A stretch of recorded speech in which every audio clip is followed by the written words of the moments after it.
It was a pretty powerful moment when Dutton, during the budget speech, he said, "Not one home has been built, Mr. Albanese. Not one. You pledged this amount. Not one's been built."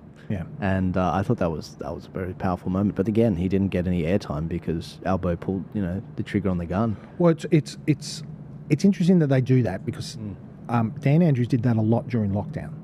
He was 200 plus days, daily sermons of dread he was giving us.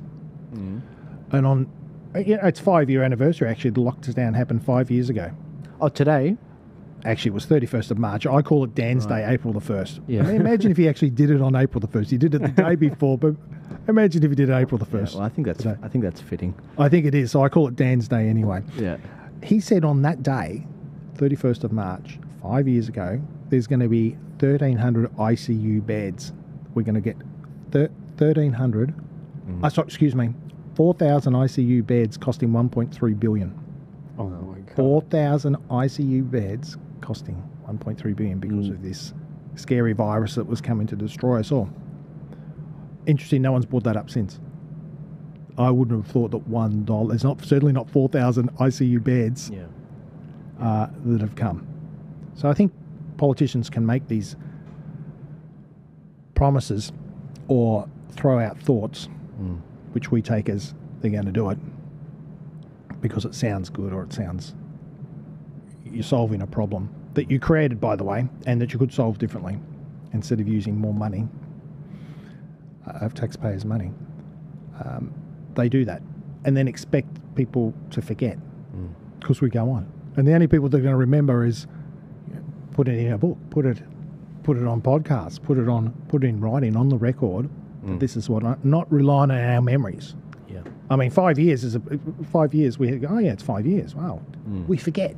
We do. And life goes on. Do you worry about that? Because, I mean, there's people in my family, mother, husband, both working, 3 kids, all below the age of 5. They've got no time to look into this, but they're all voting members of the public. I mean, do you worry about that? That's the big problem. The governance sort of snookered us time-wise. I think people may use that excuse, but you need discernment. You need discernment. I mean, you don't have to sit down and read an encyclopedia. You don't have to read Hansard in every word that's coming from the politician's mouth. In fact, I would recommend not do that. But you need discernment. I think that's what's lacking. Yeah.